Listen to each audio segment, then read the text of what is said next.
മേരിലാൻഡിൽ നിന്ന് ആന്റി ലീലാമ്മ ഇന്ന് രാത്രിയിൽ നമ്മോട് സാക്ഷ്യം പറയുന്നതായിരിക്കും. ദൈവനാമത്തിന് മഹത്വം ഉണ്ടാകട്ടെ. വീണ്ടും ഒരിക്കൽ കൂടി ഈ പ്രയർ ലൈനിൽ കൂടി എനിക്ക് കടന്നു വന്ന് ദൈവമക്കളുടെ മുൻപാകെ എൻ്റെ അനുഭവ സാക്ഷ്യം വെളിപ്പെടുത്തുവാൻ കർത്താവ് സഹായിച്ച ഈ കൃപയ്ക്കായിട്ട് ആദ്യമായിട്ട് ദൈവത്തിന് ഞാൻ സ്തോത്രം ചെയ്യുന്നു. അതുപോലെ ഈ അവസരം എനിക്ക് ഒരുക്കി തന്ന കർത്താവിന്റെ ദാസനും കുടുംബത്തിനും ഈ പ്രയർ ലൈനിലുള്ള എല്ലാ ദൈവമക്കൾക്കും എല്ലാവർക്കും എന്നെ കേൾക്കുന്ന സകലർക്കും സ്തോത്രം. ഒരിക്കൽ കൂടെ എൻ്റെ നന്ദി സ്നേഹവും വീണ്ടും അറിയിക്കും. ഞാനിത് 3-ാം പ്രാവശ്യമാണ് ഈ ലൈനിൽ കടന്നു വരുന്നത്. ഇതിന് മുമ്പ് 2 പ്രാവശ്യം ഞാൻ ഇതിനകത്ത് സാക്ഷ്യം പറഞ്ഞിട്ടുണ്ട്. സ്തോത്രം. അതെല്ലാം പറഞ്ഞത് സാക്ഷ്യങ്ങളെല്ലാം എൻ്റെ ജീവിതത്തിന്റെ അനുഭവം പറഞ്ഞു. കർത്താവ് നേരിട്ട് എന്നോട് ആ ഓഡിയബിൾ വോയിസിൽ എന്നോട് പറഞ്ഞ വാക്യങ്ങൾ ഉദ്ധരിച്ചുകൊണ്ട് ആണ് ഞാൻ പറഞ്ഞത്. അതിൽ കൂടെ എൻ്റെ ജീവിതത്തിൽ ഒരു രൂപാന്തരം വരുവാനായിട്ട് കർത്താവ് എങ്ങനെ സഹായിച്ചു, അതിപ്പോഴും അത് സഹായിച്ചുകൊണ്ടിരിക്കുന്നു. അതിൽ നിന്ന് എൻ്റെ ജഡമോഹം, കൺമോഹം, ജീവനത്തിന്റെ പ്രതാപം, ഇതിൽ നിന്നെല്ലാം എന്നെ പിടിച്ചു മാറ്റിയ വിധങ്ങളായിരുന്നു ആ വാക്യങ്ങളിൽ കൂടെ കർത്താവിനോട് ഇടപെട്ടത്. അതിനു മുമ്പ് ഞാൻ ഈ വചനത്തിലേക്ക് വലിയ താല്പര്യമൊന്നും കൊടുത്ത വ്യക്തികളല്ല. ഈ വചനം, ആ വാക്യങ്ങൾ കേട്ട് കഴിഞ്ഞപ്പോഴാണ് ഈ ബൈബിളിലെ ആ പ്രത്യേക വാക്യങ്ങൾ ഉദ്ധരിച്ച് പറഞ്ഞ ആ വേദഭാഗങ്ങൾ, ആ പുസ്തകങ്ങൾ, അല്ലെങ്കിൽ ആ ലേഖനങ്ങൾ, ആ വെളിപ്പാട് പുസ്തകം, ഇത് ഒന്നുകൂടെ ആഴമായിട്ട് എനിക്ക് മനസ്സിലാക്കണമെന്ന് ഉള്ള ആകാംക്ഷയും ആ താല്പര്യവും വന്ന അനേക പ്രസംഗങ്ങൾ കർത്താവിന്റെ ദാസന്മാർ ഈ പ്രയർ ലൈനിൽ, മറ്റു പ്രയർ ലൈനിലെ കൂടെ ഒക്കെ പറയുമ്പോഴല്ല ഞാൻ കേൾക്കും. അതുപോലെ അത് നല്ലപോലെ ശ്രദ്ധിക്കും. എല്ലാത്തിനും ഞാൻ നോട്ട് എഴുതിയെടുക്കും. നോട്ട് എഴുതി അങ്ങനെ വെച്ചുള്ള പരിചയം എനിക്കുണ്ട്. അതുപോലെ ഞാൻ പാരമ്പര്യത്തിലായിരുന്നു കൂടിക്കൊണ്ടിരുന്നെന്ന് എല്ലാവരും ഞാൻ കഴിഞ്ഞ പ്രാവശ്യം പറഞ്ഞു. സമുദായത്തിലെ, പ്രത്യേകിച്ച് യാക്കോബ സമുദായത്തിൽ ഞാൻ അതിൽ വീണ് കഴിഞ്ഞ് ഭയങ്കരമായിട്ട് അടി ഉറച്ച് അതിനകത്ത് നിന്ന ഒരു വ്യക്തിയാണ്. പക്ഷെങ്കിൽ ദൈവവുമായിട്ടുള്ള ബന്ധം കൂടുതലും അകന്നായിരുന്നു. എല്ലാം ഈ ജഡത്തിന്റെ മോഹം, കൺമോഹം, ജീവനത്തിന്റെ അങ്ങനെ ഒരു ഇതിലങ്ങ് പോയിക്കൊണ്ട് കാലമായിരുന്നെന്ന് ഞാൻ പറഞ്ഞു.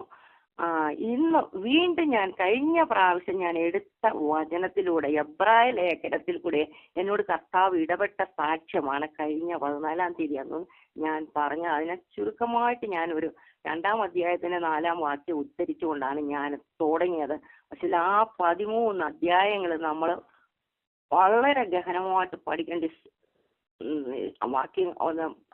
ലേഖനമാണത്. അതെനിക്ക് കർത്താവ് ഒരു വിധത്തില് അതിൽ കൂടി എന്നെ ടച്ച് ചെയ്തത്, എനിക്ക് ആ പാരമ്പര്യ കെട്ടിൽ നിന്ന് എന്നെ വെളിയിൽ പള്ളിക്ക് പുറത്ത് ചാടിക്കാനായിട്ട് കർത്താവ് ഈ എബ്രായ ലേഖനം വളരെ വളരെ സഹായിച്ചു.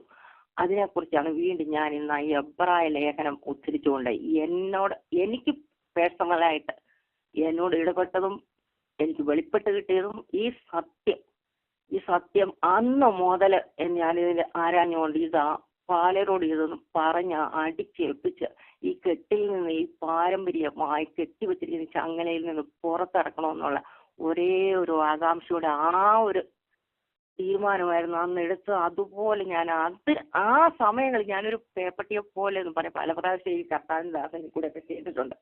ഒരു പേപ്പട്ടിന്ന് ആ പേപ്പട്ടിയെ പോലെ ഓടി നടക്കുന്ന ഒരു ഇതിലായിരുന്നു ഞാൻ ആ സമയങ്ങളിൽ. കർത്താവിന് സ്തോത്രം.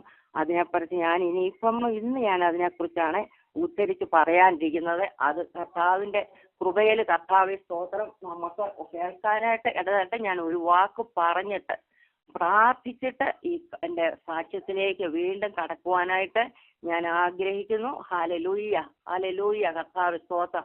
നമുക്കൊരു വാക്ക് പ്രാർത്ഥിക്കാം. മെയിനായിട്ട് ഞാൻ ഇന്ന് പറയുന്നത് എബ്രായ ലേഖനം, അതിന്റെ എല്ലാം ഉദ്ധരിക്കണമെന്നുണ്ട്, അവിടെ ഇവിടെയൊക്കെ ടച്ച് ചെയ്യും. പക്ഷെ മെയിനായിട്ട് ഞാൻ എടുക്കുന്നത് എന്നോട് ഇടപെട്ടതായിട്ടുള്ള 7-ാം അധ്യായവും 10-ാം അധ്യായത്തിൽ ചില വാക്യങ്ങൾ ഉദ്ധരിച്ചുകൊണ്ടായിരിക്കും ഞാൻ ഇന്ന് എൻ്റെ സാക്ഷ്യമായിട്ട് വചനത്തിലൂടെ ഞാൻ പറയുന്നത്.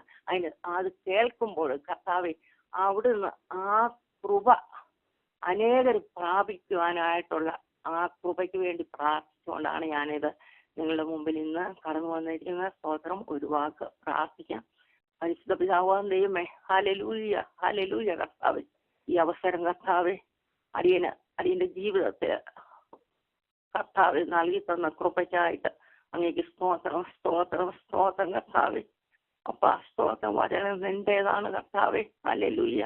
അത് വെളിപ്പെടുത്തി കിട്ടുവാൻ കർത്താവെ അങ്ങയുടെ പരിശുദ്ധ ആത്മാവ് ഞങ്ങളുടെ ഓരോരുത്തരും കർത്താവെ ഇടപെട്ട് മതിയാകും. കൂടുതൽ ഈ ദിവസങ്ങളിൽ ഞങ്ങൾക്ക് ആ ഇടപെടൽ ആവശ്യം കർത്താവെ.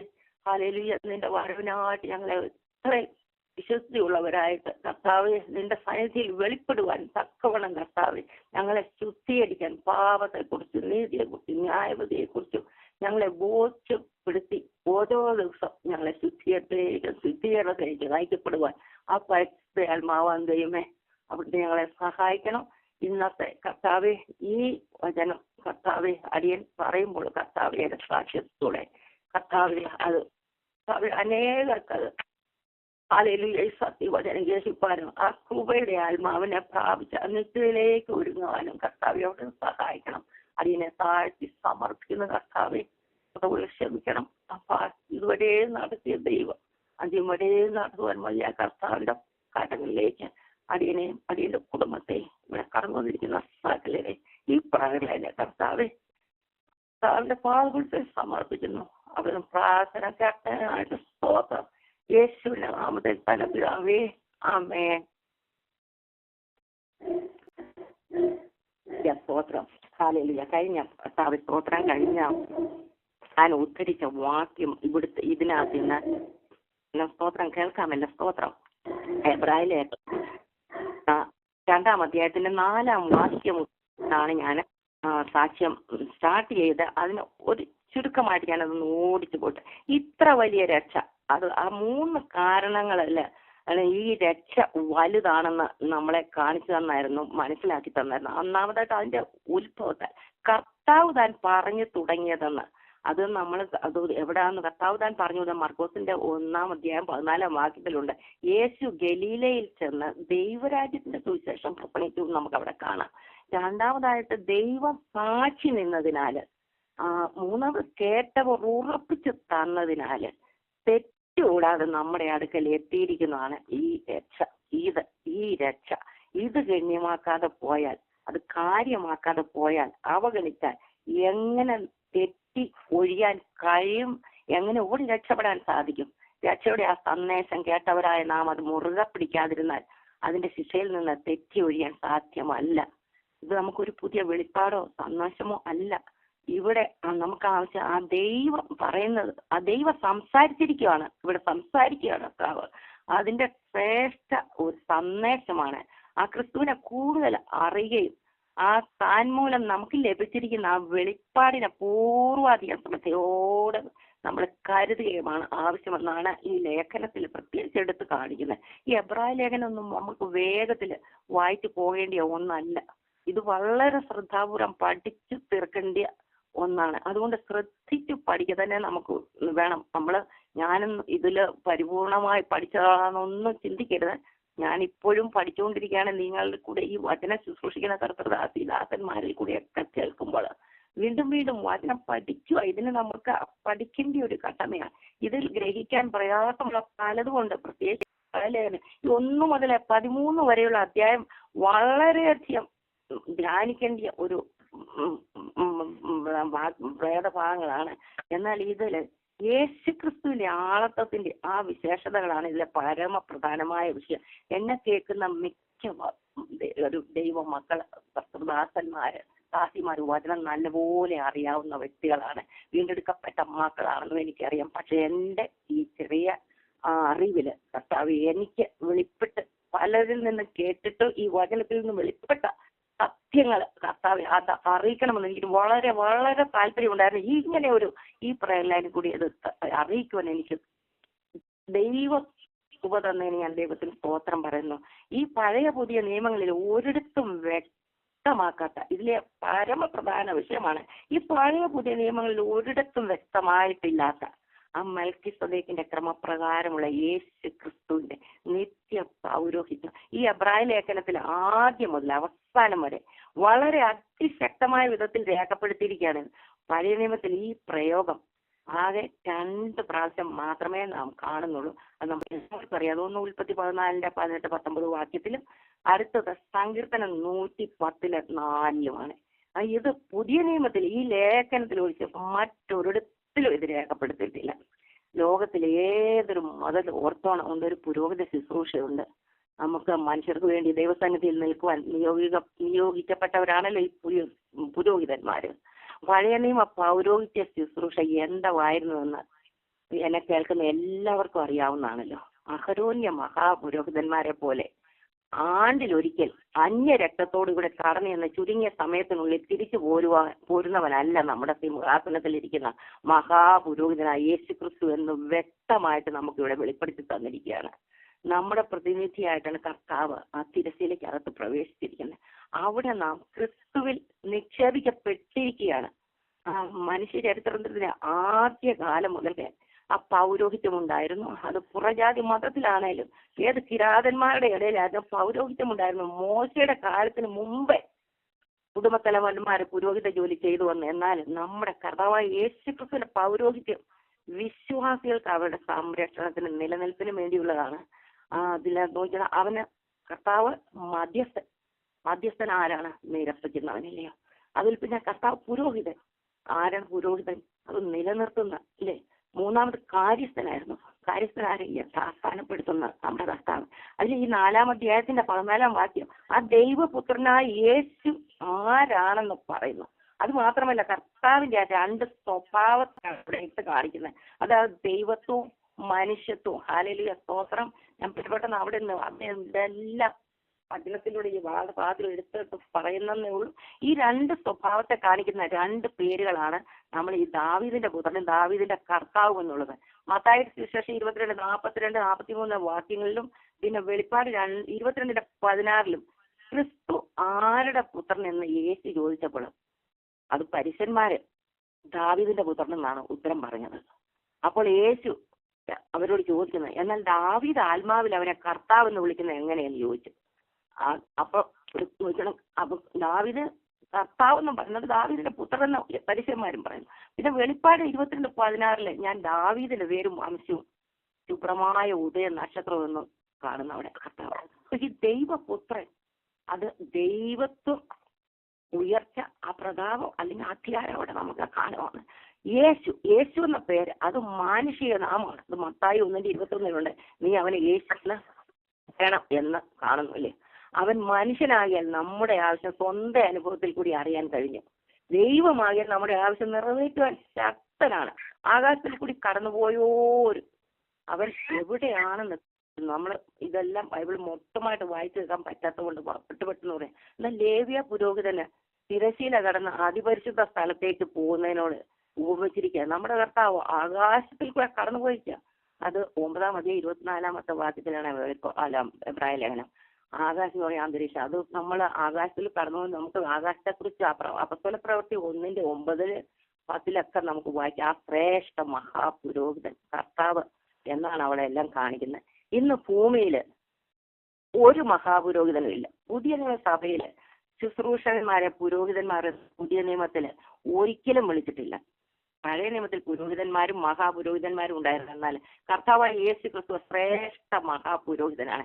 ഇന്ന് നാം സാമുദായിക സഭകളിൽ പുരോഹിതന്മാരെ അവരുടെ മുകളിൽ ശ്രേഷ്ഠ പുരോഹിതന്മാരെ ഒക്കെ ആയിട്ട് അവിടെ കാണുന്നുണ്ട്. അവരൊക്കെ പലരോടും ജ്ഞാനം കൂടിക്കൊണ്ടിരുന്നപ്പോഴൊക്കെ പറഞ്ഞിരുന്നത് ഇത് അഹരോന്യ പൗരോഹിത്യത്തിന്റെ ക്രമപ്രകാരമുള്ള സത്യാരാധന എന്നാണ് അവർ അത് ആ പിന്തുടർച്ചയാണ്. അതിനൊക്കെ ഒരു പാട്ടുമൊക്കെ ഉണ്ട്. അതൊക്കെ അങ്ങനെ വിശ്വസിച്ചു പോകുന്ന ഒരു കൂട്ടത്തിലായിരുന്നു ഞാനും. അതുപോലെ തന്നെ ഇന്ന് അനേകര് ഇന്ന് അവരവന്റെ പൗരോഹിത്യം തുടങ്ങുക എന്നുള്ള ഇതിലങ്ങ് ഉറച്ച് വിശ്വസിക്കുന്ന ഒരു വലിയ കൂട്ടമുണ്ട്. നമുക്ക് അവരുടെ തെറ്റല്ലത്, അത് നമുക്ക് അവരുടെ ആ അറിവില്ലായ്മ അവരെ മറച്ചിട്ടിരിക്കുന്ന ആ സത്യം മറച്ചിട്ടിരിക്കുന്ന അതിന് വേണ്ടിയിട്ട് നമുക്ക് പ്രാർത്ഥിക്കാനും നമുക്കിന്നത് പറയാം, വചനം പറയാം, അവരോട് ഈ സത്യം പറഞ്ഞു കൊടുക്കാം. പക്ഷേ അല്ലാതെ നമുക്ക് ആരെ ഇതൊന്നും അടിച്ചേൽപ്പിക്കാൻ പറ്റത്തില്ല. കർത്താവാണല്ലോ ദൈവമല്ലേ രക്ഷയിലേക്ക് ഓരോരുത്തരെ കൂട്ടിക്കയറുന്നു. ഈ ക്രിസ്തു രാജ പുരോഹിതനാണ്. ആ പൗരോഹിത്യം അഹരോന്റെ ക്രമപ്രകാരത്തിലുള്ളതല്ല, മൽക്കീസേദെക്കിന്റെ ക്രമപ്രകാരം ഉള്ളതാണ് ഈ വചനം നമ്മളെ കൃത്യമായിട്ട് പറഞ്ഞു. മാതൃകയിലുള്ള ശുശ്രൂഷയുടെ നിറവേറലെ ക്രൂശിലെ യാഗത്താൽ നടന്നു. ജഡപ്രകാരമുള്ള പിന്തുടർച്ചയോ പാരമ്പര്യമോ അല്ലായിരുന്നു മൽക്കീസേദെക്കിന്റെ പൗരോഹിത്യത്തിന് കാരണം. ദൈവം നേരിട്ട് പുരോഹിതനാക്കുകയായിരുന്നു. ഇതിന് പിന്തുടർച്ചയില്ല. ഇതുപോലെയാണ് ക്രിസ്തുവിന്റെ പൗരോഹിത്യവും. അതിന് പിന്തുടർച്ചയില്ല. ഹല്ലേലൂയ. മൽക്കീസേദെക്കിന്റെ ക്രമപ്രകാരം പുരോഹിതനായിരിക്കും എന്ന് പറഞ്ഞാല് തന്റെ പൗരോഹിത്യം മുൻഗാമിയിൽ നിന്ന് കിട്ടിയതോ പിൻഗാമിയിലേക്ക് കൈമാറി പോകുന്നത് അല്ലെന്നാണ് അർത്ഥം. ക്രിസ്തുവിന്റെ പൗരോഹിത്യം ദൈവത്തിൽ നിന്ന് നേരിട്ട് കിട്ടിയതാണ്. ക്രിസ്തുവിന്റെ പൗരോഹിത്യം ലേവ്യ പൗരോഹിത്യത്തിന്റെ പിന്തുടർച്ചയുമല്ല, കർത്താവിന്റെ ആരോഹണമാണ്. മൽക്കീസേദെക്കിന്റെ ക്രമപ്രകാരം പുരോഹിതനായി ശുശ്രൂഷിക്കുന്ന അതാണ് കർത്താവിന്റെ പ്രകാരമാണ്. ഉൽപ്പത്തി 14:18 നമ്മൾ കാണുന്നു മൽക്കീസേദെക്ക് രാജാവും പുരോഹിതനുമായിരുന്നു.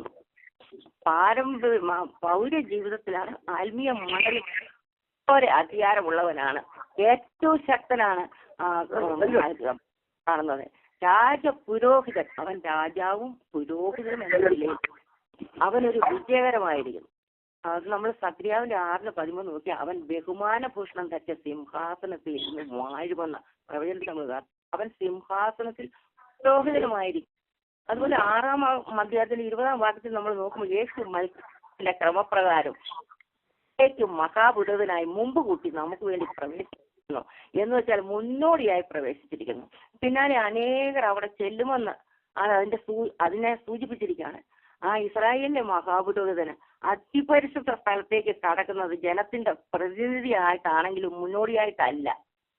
യേശുക്രിസ്തു ആകട്ടെ തന്നെ ജനത്തിന് അനുഗമിക്കാൻ കഴിയാത്ത ഒരു സ്ഥലത്തേക്കല്ല പോയിരിക്കുന്നത്. യോഹന്നാൻ 14:3 ഞാൻ പോയി നിങ്ങൾക്ക് സ്ഥലമൊരുക്കിയ ഞാൻ ഇരിക്കുന്നിടത്ത് നിങ്ങളും ഇരിക്കേണ്ടത് പിന്നെയും വന്ന് നിങ്ങളെ എന്റെ അടുക്കൽ ചേർത്തുകൊള്ളുന്ന കർത്താവ് പ്രത്യേകമായിട്ട് നമുക്ക് വെളിപ്പെടുത്തുന്നു. ഇത് ക്രിസ്തു സ്വർഗത്തിൽ മൽക്കീസേദെക്കിന്റെ ക്രമപ്രകാരമുള്ള പുരോഹിത വേലയാണ് ചെയ്യുന്നത്.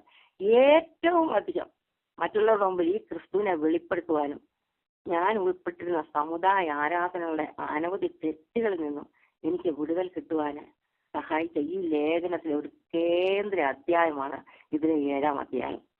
സ്തോത്രം, ഹല്ലേലൂയ. അത് കൂടുതൽ മനസ്സിലാക്കുവാനും അതുപോലെ 10-ാം അധ്യായത്തിൽ വെളിപ്പെടുത്തിയിരിക്കുന്നതോടെ അനേക യാഗങ്ങൾക്ക് നിറവേറ്റാൻ കഴിയാത്തത് ക്രിസ്തുവിന്റെ ഏക യാഗം സാധിച്ചു. അതുകൊണ്ട് ഈ മൽക്കീസേദെക്ക് ആരാണ്? അത് ക്രിസ്തുവിന് നിഴലായിട്ടല്ലയോ? പല വ്യാഖ്യാനങ്ങളും അഭിപ്രായങ്ങളും നിലവിലുണ്ട്. എന്നാൽ നമുക്ക് കർത്താവ് സ്തോത്രം വെളിപ്പെടുത്തി തന്ന ആ സത്യം. എന്നാൽ 7-ാം അധ്യായം 1 മുതൽ 3 വരെയുള്ള വേദകം പഠിച്ചാല് അവൻ ശാലേം രാജാവും അത്യുന്നതനായ ദൈവത്തിന്റെ പുരോഹിതനും അഹരോന്റെ പൗരോഹിത്യത്തിൽ രാജ്യത്തുമില്ലായിരുന്നു. ഓർത്തോണം. ഹല്ലേലൂയ. രാജാവ് പുരോഹിത സ്ഥാനം എടുക്കാൻ ശ്രമിച്ചത് കുറ്റകരമായിരുന്നെന്ന് 2 ദിനവൃത്താന്തം 26:16 മുതൽ 20 ഉള്ള വാക്യങ്ങളൊക്കെ നമുക്കറിയാം. ആ രാജാവ് പുരോഹിത ശുശ്രൂഷയ്ക്ക് ധൂപം കാട്ടാൻ കയറിയതിന്. എന്നാൽ ഉൽപ്പത്തി 14 മൽക്കീസേദെക്ക് ചെയ്ത 2 കാര്യങ്ങൾ നമ്മൾ കാണുന്നുണ്ട്. ഒന്നാമതായിട്ട് അവൻ രാജാവ് എന്ന നിലയിൽ എതിരേറ്റു. രണ്ടാമതായിട്ട് പുരോഹിതനായിട്ട് അനുഗ്രഹിച്ചു. അബ്രഹാമിനെ അനുഗ്രഹിച്ചായിരുന്നു. പിന്നെ 2-ാം വാക്യം അബ്രഹാം 10-1 കൊടുത്തു എന്ന് കാണുന്നു.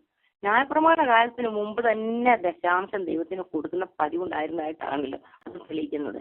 അതുപോലെ തന്നെ അവന്റെ പേരിന്റെ അർത്ഥം കാണുന്നു. നീതിയുടെ രാജാവെന്നോ സമാധാനത്തിന്റെ രാജാവെന്നോ അർത്ഥം. ക്രിസ്തുവിനെ സംബന്ധിച്ച് ഇത് 2 ശരിയാണ്. 1:1-30 നമ്മൾ നോക്കുമ്പോൾ ക്രിസ്തു നമ്മുടെ നീതി. എഫേസ്യർ 2:14 നോക്കുമ്പോൾ ക്രിസ്തു നമ്മുടെ സമാധാനം. നീതി ആദ്യം, പിന്നീടാണ് സമാധാനം.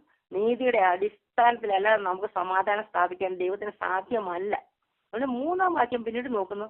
പിതാവില്ല, മാതാവില്ല, വംശാവലിയില്ല, ജീവാരംഭവും ജീവാവസാനവും ഇല്ല.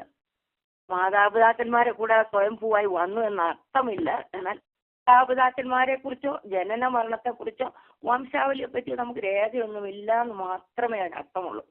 എന്നാൽ ലേവ്യ പുരോഹിതന്മാരുടെ യോഗ്യത അവർക്ക് വംശാവലിയെ ആശ്രയിച്ചാണ് ഇരുന്നത്. അത് നമ്മൾ നെഹമ്യാവിന്റെ 7:6-63 കാണാൻ പറ്റും. എന്നാൽ മൽക്കീസേദെക്കിന്റെ പൗരോഹിത്യം വംശാവലി പ്രകാരമുള്ളതല്ല എന്ന് തെളിയിക്കുക കൂടിയാണ് അത്. അടുത്തത് ദൈവപുത്രന് തുല്യനായി എന്നേക്കും അവൻ പുരോഹിതനായിരിക്കുന്നു. ഹല്ലേലൂയ. അതാണ് നമുക്ക് കർത്താവ് ആ ദൈവപുത്രന് തുല്യനായി എന്നേക്കും പുരോഹിതനായിരിക്കുന്നു. നമുക്ക് അതിന്റെ 11-ാം വാക്യം നോക്കുമ്പോൾ അഹരോന്യ പൗരോഹിത്യത്തിന്റെ ഒരു അപൂർണതയെ കുറിച്ച് നമുക്ക് അവിടെ കാണാൻ സാധിക്കും. ഹല്ലേലൂയ. ലേവ്യ പൗരോഹിത്യത്തില് സമ്പൂർണത വന്നെങ്കിൽ അതിന് കീഴിലല്ലോ ജനം ന്യായപ്രമാണം പ്രാപിച്ചത്. അഹരോന്റെ ക്രമപ്രകാരം എന്ന് പറയാതെ മൽക്കീസേദെക്കിന്റെ ക്രമപ്രകാരം വേറൊരു പുരോഹിതനിൽ വരുവാൻ എന്താണ് ആവശ്യം?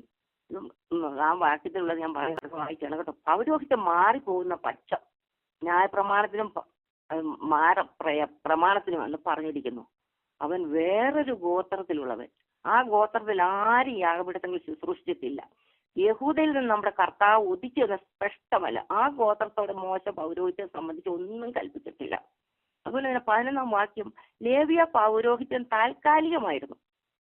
പൗരോഹിത്യം കൊണ്ട് ഉദ്ദേശിച്ച കാര്യം നിറവേറ്റാൻ കഴിയാതെ പോയിരുന്നതിനാലാണ് ലേവ്യ പൗരോഹിത്യത്തിന്റെ അപൂർണത അവിടെ സ്ഥിതി ചെയ്യുന്നത്. ദൈവത്തെയും ആരാധകനെ സംസർഗത്തിന്റെ പൂർണ്ണതയിലേക്ക് പ്രവേശിക്കാൻ അഹരോന്യ പൗരോഹിത്യത്തിന് കഴിഞ്ഞിരുന്നില്ല. സമ്പൂർണമായ ഒരു യാഗവും പരിപൂർണനായ ഒരു പുരോഹിതനും ഉണ്ടെങ്കിൽ മാത്രമേ ഇത് സാധിക്കത്തുള്ളൂ. ലേവ്യ പൗരോഹിത്യം നിലവിലുള്ളപ്പോൾ തന്നെയാണ് സങ്കീർത്തനം 110 അതിന്റെ 4-ാം വാക്യം മൽക്കീസേദെക്കിന്റെ ക്രമപ്രകാരമുള്ള വേറൊരു പുരോഹിതനെ കുറിച്ച് പറയാൻ ക്രിസ്തുവിനെ കുറിച്ച് പറഞ്ഞതാണ്. അതുകൊണ്ട് അഹരോന്യ പുരോഹിതനെ കുറിച്ചല്ലാതെ വേറൊരു പുരോഹിതനെ പറ്റി അന്ന് ചിന്തിച്ചിരുന്നേ ഇല്ല. വേറൊരു എന്ന് പറഞ്ഞാൽ മറ്റൊന്ന് മാത്രമല്ല, വേറെ തരത്തിൽപ്പെട്ട ഒന്ന് എന്നുകൂടി നമുക്കത് എടുക്കാമെന്നതിനകത്ത്. എന്നാൽ 12-ാം വാക്യത്തില് അവിടെ ഒരു മാറ്റം എന്ന് കാണുന്നു. വേറൊരു അടിസ്ഥാനത്തിലേക്കുള്ള മാറ്റത്തെയാണ് സൂചിപ്പിക്കുന്നത്. ന്യായപ്രമാണം പൗരോഹിത്യത്തിന്മേലാണ് അടിസ്ഥാനം ഇരിക്കുന്നത്. എന്നാൽ പാപപ്രശ്നത്തിന് പൗരോഹിത്യം വഴിയാണ് പരിഹാരം കണ്ടിരുന്നത്. എന്നാൽ പൂർണ്ണത മൂലം ന്യായപ്രമാണവും പൗരോഹിത്യം മാറേണ്ടിയിരുന്നു. അത് 13-ാം വാക്യം വേറൊരു 13-ാം വാക്യം വേറൊരു ഗോത്രം, യഹൂദ ഗോത്രം. ലേവ്യ പൗരോഹിത്യം ലേവ്യ ഗോത്രം വിശിഷ്ട അഹ്റോന്റെ കുടുംബത്തിൽപ്പെട്ടവർക്ക് മാത്രമുള്ളതാണ്. 4-ാം വാക്യം നമ്മുടെ കർത്താവ് ഉദിച്ചു എന്ന് പറയുന്നത് നമ്മുടെ കർത്താവിന്റെ മനുഷ്യാവതാരത്തെ ഉദ്ദേശിച്ച് പറയുന്നത്. രാജകീയ ഗോത്രമായ യഹൂദയിലാണ് കർത്താവ് ജനിച്ചത്. യഹൂദ എന്ന് വെച്ചാൽ സ്തുതി എന്നല്ലേ അർത്ഥം. നമ്മളെല്ലാതും അത് അറിയാവുന്നതാണ്. ആരാധനയുടെ മുഖ്യ ഘടകം സ്തുതിയാണല്ലോ. ഇവിടെ പറയുന്ന പൗരോഹിത്യം വേറൊരു ഗോത്രത്തിൽപ്പെട്ടതാണെന്ന് മാത്രമല്ല, ഭൂമിയിൽ നിറവേറിക്കൊണ്ടിരിക്കുന്നതുമല്ല. കർമാചാര തൽപരമായിരുന്ന യഹൂദന്മാർക്ക് അതുപോലെ ഇന്ന് അനേകർക്കും ഇത് മനസ്സിലാക്കാൻ കഴിഞ്ഞില്ല. അത് നമ്മൾ പ്രവൃത്തിയുടെ പുസ്തകമൊക്കെ പലതും നോക്കും. 18-ാം അധ്യായം 13-ലും 21-ന്റെ 20-ലൊക്കെ നമുക്കത് മനസ്സിലാക്കാം. പിന്നെ 15-ാം വാക്യം മുതൽ 19 വരെ നോക്കുമ്പോഴത്തേക്കിന് ക്രിസ്തുവിന്റെ പൗരോഹിത്യത്തിന്റെ മേന്മ അത് ശാശ്വതമാണ്. ജഡസംബന്ധമായ കൽപ്പനയുടെ പ്രമാണത്താലല്ല, അഴിഞ്ഞു പോകാത്ത ജീവന്റെ ശക്തിയിൽ ഉള്ളവ വേറൊരു പുരോഹിതൻ മൽക്കീസേദെക്കിന് സദൃശനായി ഊട്ടിക്കുന്നു. എങ്കിൽ അത് ഏറ്റവും അധികം തെളിയുന്നു. നീ മൽക്കീസേദെക്കിന്റെ ക്രമപ്രകാരം എന്നേക്കും പുരോഹിതൻ എന്നല്ല സാക്ഷീകരിക്കുന്നു. ആ മുമ്പിലത്തെ കൽപ്പനയ്ക്ക് അതിന്റെ ബലഹീനതയും നിഷ്പ്രയോജന നിമിത്തം നീക്കവും ന്യായപ്രമാണത്തിൽ ഒന്നും പൂർത്തി പ്രാപിച്ചിട്ടില്ലല്ലോ. നാം ദൈവത്തോട് അടുക്കുന്നതിനുള്ള ഏറെ നല്ല പ്രത്യാശയ്ക്ക് സ്ഥാപനവും വന്നിരിക്കുന്നു. ഇതൊക്കെ വളരെ ക്ലിയർ ആയിട്ടാണ് നമ്മൾ ഈ വാക്യങ്ങളിൽ വായിച്ച് മനസ്സിലാക്കേണ്ടത്. അതുപോലെ 15 മുതൽ 17 വരെയുള്ള വാക്യങ്ങളിൽ നോക്കുമ്പോഴത്തേന് ജഡസംബന്ധമായ അഹരോന്യ പുരോഹിതന്മാർക്ക് വംശാവലി പോലെ പ്രധാനമായിരുന്ന ശാരീരിക യോഗ്യത, അത് നമ്മൾ ആ ലേവ്യ പുസ്തകം 21-ന്റെ 16 മുതൽ 21 വരെ നോക്കാം. അവരൊരു ക്ലിപ്ത പ്രായത്തിൽ ജോലിയിൽ പ്രവേശിക്കണം, ഒരു നിശ്ചിത പ്രായത്തിൽ വിരമിക്കുകയും ചെയ്തിരുന്നു. മരണം അവരുടെ ശുശ്രൂഷയ്ക്ക് വിഘ്നം വരുത്തി. എന്നാൽ ക്രിസ്തു ആകട്ടെ മരണത്തിലൂടെ തന്നെത്താൻ ദൈവത്തിന് അർപ്പിച്ചു. ആ ജീവനിലാണ് ഇന്ന് തന്റെ പൗരോഹിത്യ വേല നിറവേറ്റുന്നത്. ആ ലേവ്യ പുരോഹിതൻ ശാരീരിക ജനനത്തിന്റെ യോഗ്യതയിലും ഒരു പ്രതിഷ്ഠാ കർമ്മത്തിൽ കൂടിയാണ് ആ സ്ഥാനത്തേക്ക് പ്രവേശിച്ചിരുന്നത്. എന്നാൽ ക്രിസ്തു ആകട്ടെ സ്വന്തം മഹാത്മ്യത്തിൽ സ്വന്തം വ്യക്തി പ്രഭാവത്താൽ പുരോഹിതനുമാണ്. ആനന്ദമായ ജീവിത ശക്തിയല്ലാണ് ആ ക്രിസ്തു ആ മൽക്കീസേദെക്കിന്റെ ക്രമപ്രകാരം പുരോഹിതനായിരിക്കുന്നത്.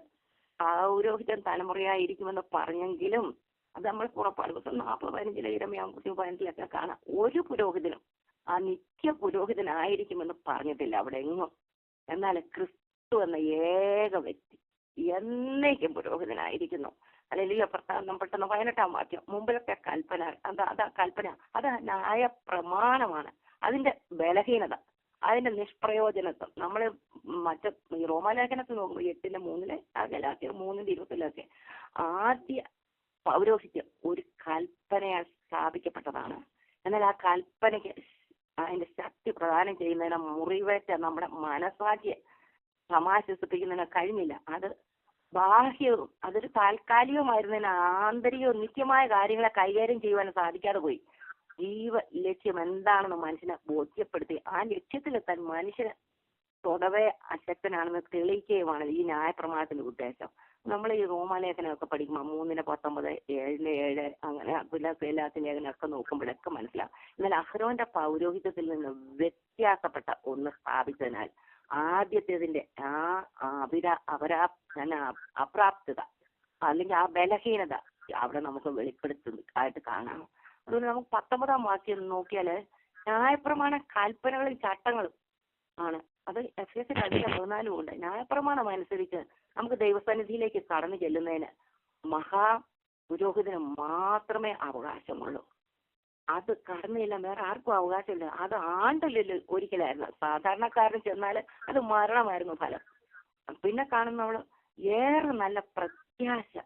ആ ന്യായപ്രമാണം പ്രത്യാശ നൽകുന്നില്ല, സുവിശേഷത്തിന് മാത്രമേ പ്രത്യാശ നൽകാൻ കഴിയുള്ളൂ. റോമാലേഖനം 8:24 നോക്കുമ്പോഴറിയാം ഇന്ന് ഏവർക്കും ദൈവസന്നിധിയിൽ ചെല്ലാൻ സ്വാതന്ത്ര്യമുണ്ട്.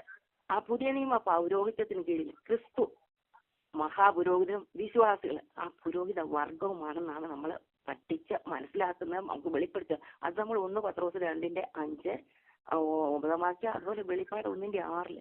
ഈ പഴയ നിയമത്തിന് കീഴിൽ ഒരു ഗോത്രത്തിന്റെ, അതായത് ആ ലേവി ഗോത്രത്തിന്റെ മാത്രം പദവിയായിരുന്നു ഇത്.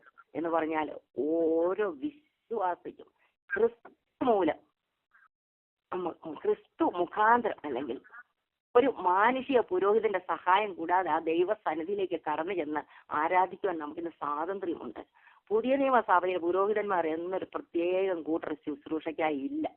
ഈടേനും ഉപദേഷ്ടാവും സുവിശേഷകൻ രക്ഷയ്ക്ക് വേണ്ടി ഔദ്യോഗിക പുരോഹിതന്മാരല്ല, ഭാവികളുടെ രക്ഷയ്ക്ക് വേണ്ടി അർപ്പിക്കാൻ അവർക്ക് ഒരു യാഗവും ഇല്ല. ഇന്ന് നമ്മെ ദൈവത്തോട് അടുപ്പിക്കാൻ ഒരു മാനുഷിക പുരോഹിതൻ നമുക്ക് ആവശ്യമില്ല. അത് നമുക്ക് 10-ാം അധ്യായം 19-22 വരെ 19 മുതൽ 22 വരെ വായിച്ച് പഠിക്കുമ്പോൾ ശരിക്കും മനസ്സിലാകും നമുക്ക് വേറൊരു മാനുഷിക പുരോഹിതൻ ഇന്ന് ആവശ്യമില്ല.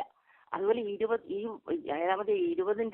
മുതൽ 25 വരെയുള്ള വാക്യങ്ങൾ നോക്കിയാൽ നമ്മുടെ കർത്താവായ യേശുക്രിസ്തുവിന്റെ ആ പൗരോഹിത്യത്തിന്റെ ശ്രേഷ്ഠത, അതിന്റെ ആ പദവിയും പവിത്രത, ആ മാറ്റമില്ലായ്മ എല്ലാം നമുക്ക് അതിനകത്ത് വായിച്ച് മനസ്സിലാവും. നമ്മളെല്ലാം വായിക്കാൻ എനിക്ക് സമയമില്ല.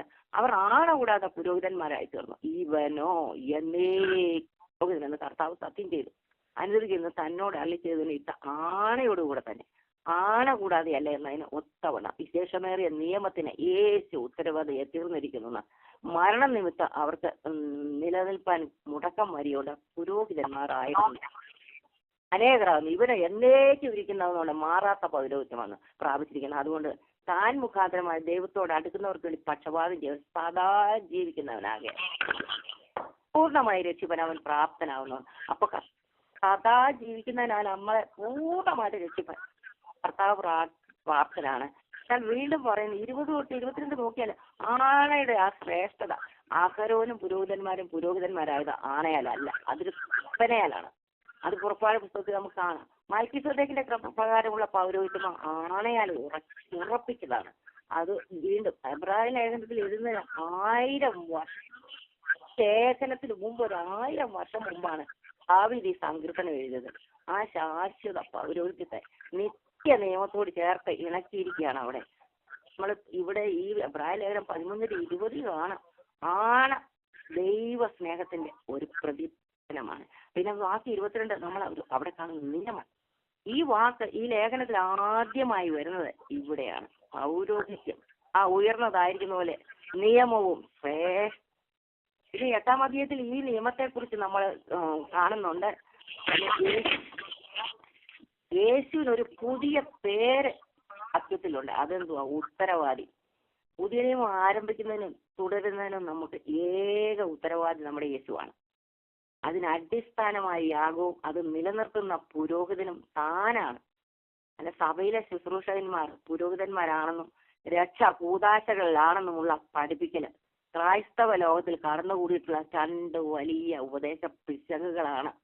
ആദ്യത്തേത് ക്രിസ്തുവിന്റെ പൗരോഹിത്യത്തോട് ഒരു വെല്ലുവിളിയാണ്. രണ്ടാമത്തേത് ക്രൂശിലെ പ്രായശ്ചിത്ത ബലി അവർ നിഷേധിക്കുവാണ്. അത് നമ്മൾ മനസ്സിലാക്കണം. ഹല്ലേലൂയ, സ്തോത്രം. ഞാനൊരു ചെറിയ ഉദാഹരണം, എനിക്ക് ഈ പള്ളിയിൽ നിന്നൊക്കെ വെളിച്ചാടിക്കാനായിട്ട് വേറൊരു കാര്യം കൂടെ പറയാം. ഇപ്പോൾ ഇത് പിന്നെ ബാക്കി ഞാൻ പറയാം. ഇത് ക്രിസ്മസിന്റെ സമയമാണല്ലോ, എല്ലാവരും ക്രിസ്മസ് ഒക്കെ ആഘോഷിക്കുന്ന ഒരു ചെറിയ സാക്ഷ്യമായിട്ട് ഇതോട് പറയട്ടെ. ക്രിസ്മസ് സമയത്ത് ക്രിസ്മസിന്റെ നമ്മുടെ നാട്ടിലൊക്കെ വെളുപ്പിനെയാണല്ലോ എല്ലാവരും പള്ളികളിലും ഒക്കെ പോയി ക്രിസ്മസ് ശുശ്രൂഷ നടത്തുന്നത്. ഇവിടത്തെ ഞാൻ കൂടിക്കൊണ്ടിരുന്നിടത്തൊക്കെ എല്ലായിടത്തും അങ്ങനെയാണെന്നും എനിക്കറിയത്തില്ല. രാത്രിയിലാണ്, കാരണം സമയ വ്യത്യാസത്തിന് ഈവനിങ്ങിലാണ് ക്രിസ്മസിന്റെ ശുശ്രൂഷ നടക്കുന്നത്. അപ്പൊ നമ്മുടെ പള്ളികളിലൊക്കെ ഇവിടെയൊക്കെ നമ്മൾ പറഞ്ഞാല് 6 ദിവസങ്ങളിലാണ് പള്ളി നിറയെ ആൾക്കാർ. ഒന്ന് ക്രിസ്മസിന്, രണ്ടാമത് ഈ ഈസ്റ്റർ സമയത്തില്, അല്ല ഉൾക്ക വെള്ളിയാഴ്ചയൊക്കെ. അങ്ങനെ പല ആടിലെ 2-3 പ്രാവശ്യം പള്ളിയില് എവിടുന്നെല്ലാം ആൾ വന്നു കൂടും. അത്രമാത്രം ആൾക്കാർ നിറഞ്ഞു നിൽക്കുന്ന സമയം. അപ്പൊ ക്രിസ്മസ് ഇത് 2011 ഞാൻ പറഞ്ഞിട്ടൊന്ന് സ്നാനപ്പെട്ട് കഴിഞ്ഞ് കുറച്ച് നാളുകൂടെ ഞാൻ പള്ളിയിലൊക്കെ പോയെന്ന്. 11 തീരുന്നതിന്റെ ക്രിസ്മസിന്റെ അന്നത്തെ ശുശ്രൂഷയ്ക്ക് നടക്കുക. പള്ളി നിറയെ ആൾക്കാർ. അവിടെ ഒരു കാര്യം ചെയ്യൂര്. എനിക്ക് തോന്നുന്നു നമ്മൾ ഓശാന പെരുന്നാൾ എന്ന് പറഞ്ഞാല് കുരുത്തോല പെരുന്നാൾ എന്നൊക്കെ പറയും. എല്ലാവർക്കും പരിചയമുണ്ടെന്ന് വിശ്വസിക്കുന്നു. അപ്പൊ കുരുത്തോല കിട്ടും. ഓരോരുത്തർക്കും കുരുത്തോലയൊക്കെ വെച്ച് വലിയ എന്തുവാ പള്ളിക്ക് പ്രദക്ഷിണമൊക്കെ വെക്കുന്ന റാസ എന്ന് പറയും. കർത്താവ് ഓശാനയ്ക്ക് പോയ പോലെ. അപ്പൊ അന്നേരം കുരുത്തോല എല്ലാവർക്കും അത് ഭയങ്കരമായിട്ട് ഒരു വലിയ ഭയങ്കര ആഘോഷമൊക്കെ ആയിട്ട് അത് നല്ല വിശുദ്ധമായിട്ടൊക്കെയാണ് എല്ലാവരും ഒക്കെ കൈപിടിക്കും. അപ്പൊ ആ കുരുത്തോല വാങ്ങിച്ചു കഴിഞ്ഞ് വേണ്ടാത്തവര് ആൾട്ടറിന്റെ അവിടെ തന്നെ ആ മേക്കപ്പുറത്ത് കൊണ്ട് വെച്ചേച്ച് വീട്ടിൽ പോവുക, അല്ലെങ്കിൽ അത് കയ്യിലെടുത്തോണ്ട് വീട്ടിൽ പോവുക ചെയ്തിട്ട് അത് വളരെ സൂക്ഷിച്ച് ഭദ്രമായിട്ടാണ് വെക്കുന്നത്. നിലത്തിട്ട് ചവിട്ടരുത്, കുഞ്ഞുങ്ങളെ ഓടിച്ചു പഠിക്കുകയൊന്നും ചെയ്യരുത്. വലിയ ഇതിലൂടെ അന്ന്. പക്ഷെ അത് ഉണങ്ങി കഴിഞ്ഞിട്ട് ഈ ക്രിസ്മസിന്റെ അന്ന് രാത്രിയില് അവിടെ പള്ളി കൊണ്ടുവന്ന് അത് തീ കത്തിച്ച് ചാരമാക്കിയിട്ട് അതിനകത്ത് അത് ഒരു വലിയൊരു വലിയൊരു ചടങ്ങാണത്. അതിനകത്ത് എല്ലാവരും കുന്തിരിക്ക എല്ലാവർക്കും തരും. കുന്തിരിക്ക എല്ലാവരും കൈപ്പിടിച്ച് വരിവരിയായിട്ട് എല്ലാവരും ആ തീയില് കുത്തോലയെല്ലാം ഇട്ട് കത്തിക്കുന്ന അതിനകത്ത് കൊണ്ട് നമ്മുടെ ഈ കുന്തിരിക്ക ഇട്ട് ഒരു ആചാരമായിട്ട് പോകും. അപ്പൊ ഈ 2011 ക്രിസ്മസിന് അത് ഞാനും പള്ളിയിലുണ്ട്. പക്ഷെ ഞാൻ വീണ്ടെടുക്കപ്പെട്ട മകളാണ്, സ്നാനപ്പെട്ട മകളാണ്. പക്ഷേ എനിക്ക് പലതും കർത്താവ് കാട്ടുന്നു. പക്ഷെ അന്ന് രാത്രിയിലെ ശുശ്രൂഷയ്ക്ക് ഈ ഇത് സാഹചര്യം വന്നപ്പോഴത്തേക്കിന് എല്ലാവരും ആണുങ്ങൾ ഒരു വശത്തൂടെ പെണ്ണുങ്ങൾ ഒരു വശത്തൂടെ എല്ലാവരും പോയി വരിവരിയായിട്ട് ഈ കയ്യിൽ തന്ന കുന്തിരിക്ക എടുത്ത് തീക്കകത്തോട്ട് ഇട്ട തീ കൂട്ടിയിരിക്കുന്നതിനകത്ത് ഇട്ടിട്ട് ആ കുരുത്തോല കത്തിക്കാൻ കുരുത്തോല കയ്യിലുള്ളവർക്കല്ല അതിനകത്തിട്ട കത്തിക്കുക. അങ്ങനെ ഒരു കർമ്മമുണ്ട്. അത് ആചാരമാണ് അത്. അപ്പൊ എല്ലാരും ഞാൻ എന്തോ ഒരു ബിംബം പോലെ, ഒരു സ്തംഭം പോലെ ഞാൻ എല്ലാവരും അവസാനം പോയി കഴിഞ്ഞ് ഞാൻ ഈ പള്ളിക്കകത്ത് ഞാൻ തന്നെ നിൽക്കുക. ഞാൻ മാത്രം പോയിട്ടില്ല. എന്തോ എന്നെ ശക്തമായിട്ട് അവിടെ പിടിച്ച് നിർത്തി. അത് തെറ്റായ ഒരു ആചാരം. അപ്പൊ ഞാൻ മാത്രം അങ്ങനെ നിൽക്കുന്നു. അത് എല്ലാവരും ഇട്ടേച്ച് പള്ളിയുടെ പുറകിലാണ് ഇത് നടന്നേച്ച് പള്ളിക്കകത്തോട്ട് വീണ്ടും നടന്ന് ഇങ്ങോട്ട് കയറി എല്ലാവരും അവരോട് സീറ്റാ പോയിരിക്കും. അപ്പൊ ഞാനിങ്ങനെ വടി പോലെ പള്ളിക്കകത്ത് നിൽക്കുക. അപ്പൊ എന്റെ മകനത് ശ്രദ്ധിച്ചു, എന്റെ ഇളയ മോനെ. അപ്പൊ എന്റെ ഭർത്താവുണ്ട്, എന്റെ മോക്കള് 2 പേരും ഉണ്ട്. ഞാന് എന്റെ മൂത്ത 2 കൊച്ചുമക്കള് അവരെല്ലാരും ഉണ്ട്. അപ്പോഴത്തേക്ക് ഒരാള് എല്ലാരും ഉണ്ട്. അപ്പോഴത്തേന് ഞാൻ മാത്രം ഇങ്ങനെ അവിടെ ഒരു സ്തംഭം പോലെ നിൽക്കുക. എന്നെ എന്തോ ശക്തി എന്നെ അങ്ങോട്ടും വിടത്തില്ല ഇങ്ങോട്ടും വിടത്തില്ല. ഞാൻ ധൈര്യമായിട്ട് അവിടെ നിന്നു. അത് കഴിഞ്ഞപ്പോ എന്റെ മോൻ വന്ന് ചോദിച്ചു, ഞാൻ ഒരു അക്ഷരവും മിണ്ടിയില്ല. അങ്ങനെ ആ ഒരു സംഭവം അവിടെ നടന്നു. അതോടെ എനിക്ക് മനസ്സിലായി പല കർമ്മങ്ങളും ആചാരങ്ങളും അതിനു മുമ്പും പലതും വെളിപ്പെട്ട് കിട്ടി. പക്ഷെ ഈ ഒരു കർമ്മത്തിൽ കൂടെ എനിക്ക് അന്ന് അതിനകത്ത് മുമ്പോട്ട് പോകാനും സാധിച്ചില്ല. ഞാൻ അങ്ങനെ ഒരു അതെന്റെ ഒരു സാക്ഷ്യമാണ്. ഞാൻ 2012 പിന്നെ അത് കഴിഞ്ഞ പിന്നെ ഞാൻ പള്ളിയിൽ നിന്നൊക്കെ വെളിയിൽ ചാടി.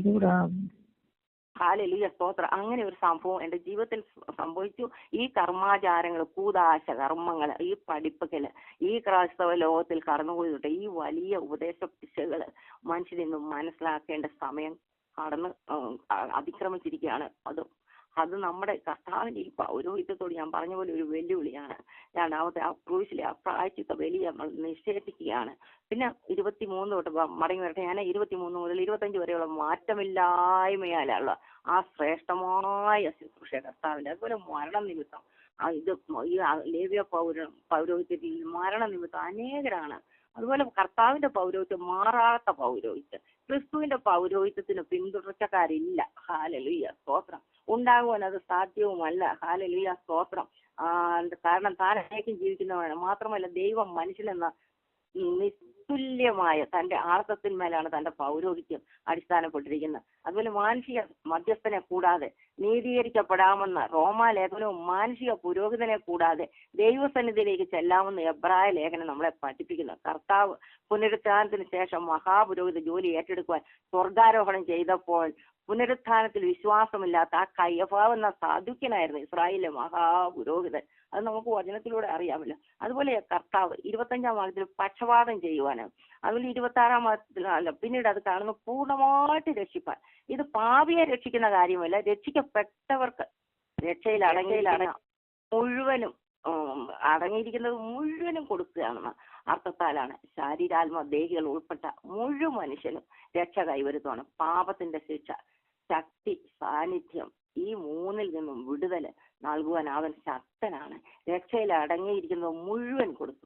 രക്ഷയുടെ അങ്ങേയറ്റം വരെ, നീതീകരണം മുതൽ തേജസ്കരണം വരെ കൊണ്ടുപോകാൻ കഴിയുന്ന മഹാപുരോഹിതനായി ദൈവത്തിന് സ്തോത്രം. ഹല്ലേലൂയ, കർത്താവ് ജീവിക്കുന്നു. നമ്മുടെ ക്രിസ്തു ഹല്ലേലൂയ പാപിയുടെ മഹാപുരോഹിതനല്ല, അവൻ പാപിയുടെ യാഗവും വിശുദ്ധന്റെ മഹാപുരോഹിതനുമാണ്. സ്തോത്രം. ഇനി ആദ്യമുണ്ട് ക്രിസ്തുവിന്റെ ആ മഹാശ്രേഷ്ഠതയെ, പൗരോഹിത്യത്തിന്റെ ശ്രേഷ്ഠതയെ പറ്റിയൊക്കെ ഇതിനകത്ത് അനവധി കാര്യങ്ങൾ പറയുന്നുണ്ട്. എന്നാൽ ക്രിസ്തുവിന്റെ ആ മരണം, ആ പൗരോഹിത്യ കർമ്മം അതേസമയം ഒരു യാഗമായിരുന്നു എന്ന് നമ്മൾ ഇതിൽ നിന്നെല്ലാം മനസ്സിലാക്കും. സ്വർഗാരോഹണത്തിന് ശേഷമായി ആണ് ശ്രേഷ്ഠമായ കർത്താവ് ഔദ്യോഗികമായി ആ പുരോഹിത ശുശ്രൂഷ ഏറ്റെടുത്തിട്ടുള്ളൂ. എന്നാൽ അത് ക്രൂശിൽ നിറവേറിയ ആ യാഗത്തിന്റെ അടിസ്ഥാനത്തിലാണ്. പുരോഹിതനില്ലാതെ യാഗം നടക്കയില്ലല്ലോ. എന്നാൽ ദേവി പുരോഹിതന്മാർ സ്വന്തം പാപത്തിന് വേണ്ടി യാഗം അർപ്പിച്ചിരുന്നു.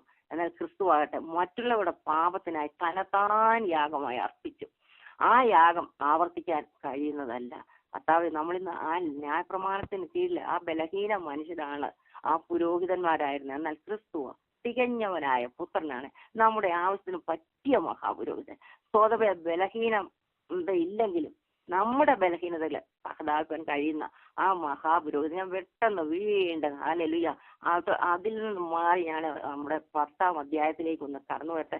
ആ സിംഹാസനസ്ഥനായ ആ മഹാപുരോഹിതന് അവൻ ആ കർത്താവിന്റെ അതിനകത്ത് ആ 11 തൊട്ട് 18 വരെയുള്ള ആ വാക്യങ്ങൾ നോക്കുമ്പോഴത്തേന് 11, 12 വാക്യങ്ങളിൽ ആ കർത്താവ് 3 കാര്യങ്ങൾ നമുക്ക് പ്രത്യേകം കാണാം. നമുക്ക് പെട്ടെന്ന് ഞാനൊന്ന് ഓടിപ്പോട്ടെ.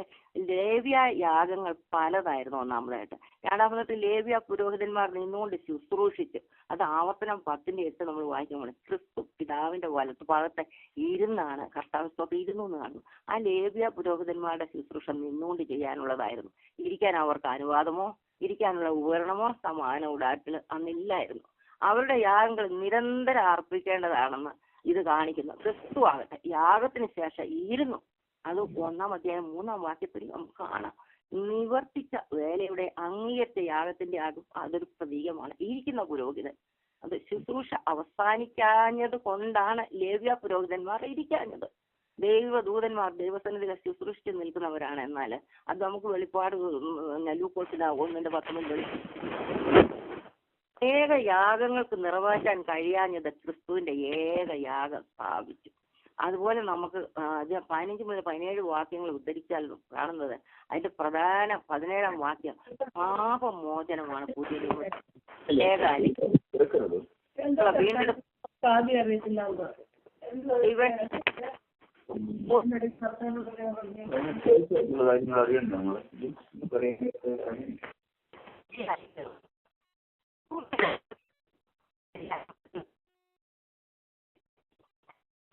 ആവശ്യമില്ല. അതുകൊണ്ടാണ് പാപങ്ങളെയും അകൃത്യങ്ങളെയും ഓർക്കയില്ലെന്ന് പറയുന്നത്. അതുപോലെ പുതിയ നിയമത്തിന് കീഴിൽ പാപങ്ങൾക്ക് വേണ്ടി യാഗങ്ങൾ ആവശ്യമില്ല. ആകയാൽ ദേവാലയ ശുശ്രൂഷകളും ആരാധനയും വിശ്വാസിയെ സംബന്ധിച്ചിടത്തോളം ക്രിസ്തുവിന് ആവശ്യമില്ലാത്തതാണ്. ക്രിസ്തുവിന്റെ യാഗത്തിന്റെ പൂർണ്ണതയാണ് നമ്മളിവിടെ തെളിയുന്നത്. അതുപോലെ നമ്മൾ 19 മുതൽ 25 നോക്കുക, ദൈവസന്നിധിയിലേക്ക് പ്രവേശനം ലഭിച്ചിരിക്കുന്നു. അതുകൊണ്ട് സഹോദരന്മാരെ എന്നാണ് അവിടെ കർത്താവിന്റെ ആ വാക്യം നമ്മൾ ഉദ്ധരിക്കുന്നത്. യേശു തന്റെ ദേഹം എന്ന തിരശ്ശീലയിൽ കൂടി നമുക്ക് പ്രതിഷ്ഠിച്ച ജീവനുള്ള പുതുവഴിയായി തന്റെ രക്തത്താൽ വിശുദ്ധ മന്ദിരത്തിലേക്കുള്ള പ്രവേശനത്തിന് ധൈര്യവും ദൈവാലയത്തിന്മേൽ ഒരു മഹാപുരോഹിതനും നമുക്കുള്ളതുകൊണ്ട് നാം ദുർമനസാക്ഷി നീങ്ങിമാർ, ഹൃദയങ്ങൾ തളിക്കപ്പെട്ടവരും ശുദ്ധവളർത്ത ശരീരം കഴുകപ്പെട്ടവരും വിശ്വാസത്തിന്റെ പൂർണ്ണ നിശ്ചയമുണ്ട് പരമാർത്ഥ ഹൃദയത്തോടെ അടുത്ത് ചെല്ലുക. അതിനൊക്കെ വരുമ്പോൾ അത് അവിടെ നിർത്തട്ടെ സഹോദരന്മാരെന്ന്. ദേഹം എന്ന തിരശ്ശീല ഇത് നമ്മൾ വളരെ മനസ്സിലാക്കണം. ദേഹം എന്ന തിരശ്ശീല അത് തുടങ്ങിയ ജീവനുള്ള പുതുവഴി, ഈ വഴി പ്രതിഷ്ഠിക്കുവാൻ യേശു ക്രിസ്തു തന്റെ ദേഹം എന്ന തിരശ്ശീലയിൽ കൂടി കടക്കേണ്ടി വന്നു. ലേവ്യ പുരോഹിതന് കനമേറിയ ആ വലിയ തിരശ്ശീല കടന്നാണ് ആ വിശുദ്ധ മന്ദിരത്തിൽ പ്രവേശിച്ചിരുന്നത്. ക്രിസ്തുവിന് തന്റെ ദേഹമാകുന്ന ആ തിരശ്ശീല കീറിയെങ്കിൽ മാത്രമേ ആ വിശുദ്ധ മന്ദിരത്തിൽ പ്രവേശിക്കാൻ സാധിക്കുമായിരുന്നു. അതാൽ തന്റെ ബലി മരണം വഴിയാണ് താൻ അവിടെ പ്രവേശിച്ചത്. പുതുവഴി എന്ന് പറയുന്ന പഴയതിന് പകരം പുതിയതെന്നല്ല, വഴി ഇല്ലാതിരുന്നിടത്ത് ഒരു വഴി പുതുതായി ഉണ്ടായി എന്നാണ് അർത്ഥം. അത് നമ്മൾ 8-ാമത്തിൽ അതുപോലെ യോഹന്നാൻ 14:6 നമ്മൾ കാണുന്നുണ്ട്. യോഹന്നാൻ 14 കർത്താവ് പറഞ്ഞ ഞാൻ തന്നെ വഴിയും സത്യവും ജീവനുമാകുന്നു, ഞാൻ മുഖാന്തരമല്ലാതെ ആരും പിതാവിന്റെ അടുക്കൽ എത്തുന്നില്ലെന്നോ. ആ പുതുവഴി ഹല്ലേലൂയ നമുക്ക് വേണ്ടി അതാണ് അവർ പുതിയതായ ഒരു വഴി ഇല്ലാതിരുന്നത് ഉണ്ടാക്കി. അത് ആ വഴി ഉണ്ടായാൽ അത് ജീവനുള്ള മനുഷ്യർ അതിലെ നടക്കും. ഇവിടെ വഴി തന്നെ ജീവനുള്ളതാണ്, നടക്കുന്നവർക്ക് ജീവനാണ് പ്രദാനം ചെയ്തിരിക്കുന്നത്. അത് കഴിഞ്ഞ് 20-ാം വാക്യം നോക്കി, ആ രക്തത്താല് ആ വിശുദ്ധ മന്ദിരത്തിൽ പ്രവേശിക്കുന്നത് ധൈര്യം തന്നു. പഴയ പുരോഹിതന്മാരെ പോലെ രക്തം കൊണ്ടല്ല യേശു ക്രിസ്തു ചൊരിഞ്ഞ രക്തത്തിന്റെ അടിസ്ഥാനത്തിൽ നമുക്ക് കടന്നു ചെല്ലാം. രക്തം പാപ പ്രശ്നത്തിന് പരിഹാരമുണ്ടാക്കി. ന്യായപ്രമാണ കാലത്ത് മഹാപുരോഹിതൻ മാത്രമായിരുന്നു അതിലൊരിക്കൽ പ്രവേശിച്ചെടുത്ത. ഇന്ന് എല്ലാ വിശ്വാസികൾക്കും എപ്പോഴും പ്രവേശിക്കാൻ അനുവാദം ലഭിച്ചിരിക്കുന്നു. ഒരു 2000 വർഷത്തോളമായല്ലോ വിശുദ്ധ മന്ദിരത്തെ ജനങ്ങളുടെ ദൃഷ്ടിയിൽ നിന്ന് അതിനു മുമ്പ് തിരശ്ശീല കൊണ്ട് മറച്ചു. ഇന്നും അനേകര് പള്ളികളിൽ തിരശ്ശീല ഇട്ടിട്ടുണ്ട്. അവിടോട്ട് കടന്നു ചെല്ലാൻ നമുക്ക് അനുവാദമില്ല. അത് മറച്ചിരുന്നു. കടന്നു ചെല്ലാതെ ആയിരുന്നു അന്നത്തെ കൽപ്പന. കടന്നു ചെല്ലാൻ പറ്റില്ലായിരുന്നു. എന്നാൽ കടന്നു ചെല്ലാനാണ് ഇന്നത്തെ കൽപ്പന. ഈ പുതിയ കൽപ്പന കർത്താവ് നമുക്ക് കടന്നു ചെല്ലാം. ഉപാസനത്തിലേക്ക്, ആ വിശുദ്ധ സ്ഥലത്തേക്ക്, ആ വിശുദ്ധ മന്ദിരത്തിലേക്ക് നമുക്ക് കടന്നു ചെല്ലാം ഏത് സമയത്തും. അതുപോലെയുള്ള 21-ാം വാക്യം, ഒരു മഹാപുരോഹിതൻ നമുക്കുള്ളത് കൊണ്ട് അവൻ നമുക്ക് വേണ്ടി ക്രൂശിൽ നിറവേറ്റിയത് നമ്മിൽ യഥാർത്ഥമായി തീരണം. അത് എന്താണ്? അത് ആ നിറവേറ്റിയത് എന്താണ്? നമ്മൾ അത് യഥാർത്ഥമായി തീരണം. പാപത്തിന്റെ ശക്തി എന്തൊന്ന് അത് നമുക്ക് പ്രകൃതി അറിയാം. അത്രമാത്രം ഭയങ്കരമാണ് ഈ പാപത്തിന്റെ ശക്തി. ഇനി ആ കൃപയാലുള്ള വീണ്ടെടുപ്പിന്റെ ഫലമായി പാപത്തിന്റെ ശക്തിയുള്ള വിടുതലാണ് നാം അറിയേണ്ടത്. അതറിയണം. അതിനുവേണ്ടിയാണ് മഹാപുരോഹിതനായി ജീവിക്കുന്നത്. രക്ഷയുടെ പ്രായോഗിക വശം നമുക്ക് ആവശ്യമായ സഹായം ചെയ്യുകയാണ് ഇന്നത്തെ അവന്റെ ശുശ്രൂഷ. ആദാം മരണത്തിലേക്ക് നമ്മുടെ മുന്നോടിയായിരുന്നത് പോലെ ക്രിസ്തു ജീവനിലേക്ക് നമ്മുടെ മുന്നോടിയാണ്. അതുകൊണ്ടാണ് ആ 22-ാം വാക്യം താഴ്ത്തു ഉർമനസാക്ഷി നീങ്ങിമാറ്. അതുപോലെ ആ ശുദ്ധവത്താൽ ശരീരം കഴുകപ്പെട്ടവരായിട്ട് ഹല്ലേലൂയ. അത് വീണ്ടും ജനനത്തെ കഴിയലിനോട് ഉപമിച്ചാണ്. ആ വെള്ളം വചനത്തെ കുറിക്കുന്നു. അതുപോലെ വചനത്താൽ വീണ്ടും ജനിക്കുന്നതിനെ പുളിയോടും ആ വിശ്വാസിയുടെ അനുദിന ജീവിതത്തിലെ മാലിന്യങ്ങൾ വചനത്താൽ ശുദ്ധീകരിക്കുന്നതും കാലുകളിനോടും ഒക്കെ സാമ്യപ്പെടുത്തിയിട്ടുണ്ട്. മഹാപാപ പരിഹാര ദിവസം മഹാപുരോഹിതൻ ശരീരം വെള്ളം കൊണ്ട് കഴുകുമായിരുന്നു. നമ്മൾ ലേവ്യ പുസ്തകത്തില് 16-ാം അധ്യായത്തിലെ കാണുന്നുണ്ട്. ആ വചനത്താൽ നിയന്ത്രിക്കപ്പെട്ട ഒരു ജീവിതത്തെയാണ് ഇവിടെ നമ്മൾ കർത്താവ് ഉദ്ദേശിക്കുന്നത്. അതുപോലെ നമ്മൾ പരമാർത്ഥ ഹൃദയത്തോടെ, നമ്മുടെ ഹൃദയമാണ് നമ്മുടെ ജീവിതത്തിന്റെ കേന്ദ്ര സ്ഥാനം. നാം വീണ്ടും ജനിച്ചപ്പോൾ നമുക്കൊരു പുതിയ ഹൃദയം ലഭിച്ചു. ആ പുതിയ നിയമത്തിന് കീഴിൽ ദൈവം തന്റെ പ്രമാണങ്ങളെ നമ്മുടെ ഹൃദയത്തിൽ എഴുതുവാൻ അടുത്ത് ചെല്ലാം. ന്യായപ്രമാണം കൊടുത്തപ്പോൾ ജനം സീനായ പർവ്വതത്തോട് അടുക്കാതെയായിരുന്നു. അടുത്ത് ചെന്നാൽ അവർ ചത്തു പോകുമായിരുന്നു.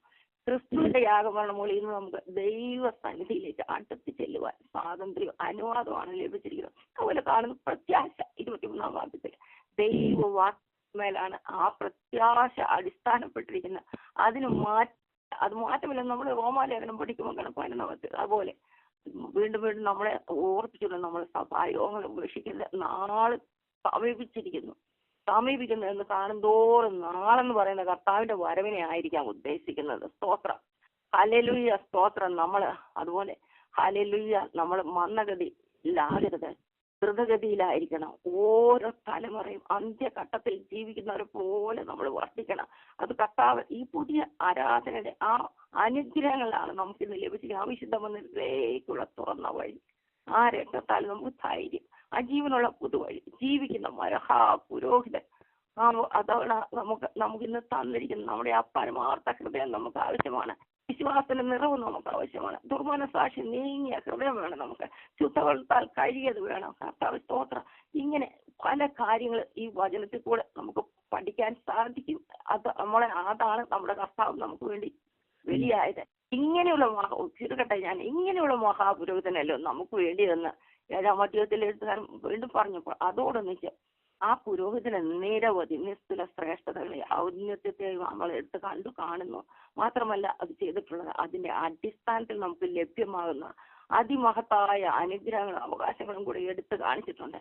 അതുപോലെ 10-ാം അധ്യായം 18-ാം വാക്യം വരെയുള്ള വേദഭാഗങ്ങളുടെ സാരാംശം ആകത്തുകയും ഇതാണ്: നമ്മുടെ സകല പാപങ്ങൾക്കും പരിഹാരം വരുത്തി മനസ്സാക്ഷികളെ എന്നേക്കുമായി ശുദ്ധീകരിച്ച് സദാകാലത്തേക്ക് സൽഗുണപൂർത്തി വരുത്തി പാപങ്ങൾക്കായി ഇനി ഒരിക്കലും ഒരു യാഗവും ആവശ്യമില്ലാത്ത പുതിയ നിയമത്തിന്റെ അവകാശത്തിലേക്ക് നമ്മെ കൊണ്ടുവന്നു. നമ്മുടെ മഹാപുരോഹിതൻ ഇരിക്കുന്നിടമായ ആ അതിപരിശുദ്ധ സ്ഥലത്ത് കുടിയേറി പാർക്കുവാനുള്ള അനുവാദം ഇരിക്കുകയാണ്.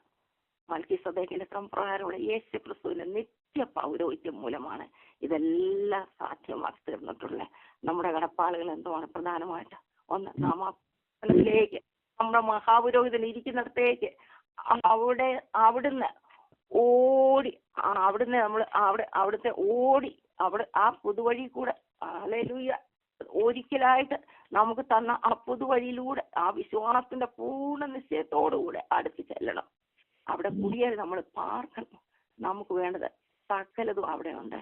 യേശുവിന്റെ ചുമന്ന ആ പാളയത്തിന് വെളിയിൽ നഗരവാതിലിന് പുറത്തെ ശുശ്രൂഷയ്ക്കായി അവന്റെ അടുക്കിലേക്ക് നമുക്ക് കടന്നു ചെല്ലാം.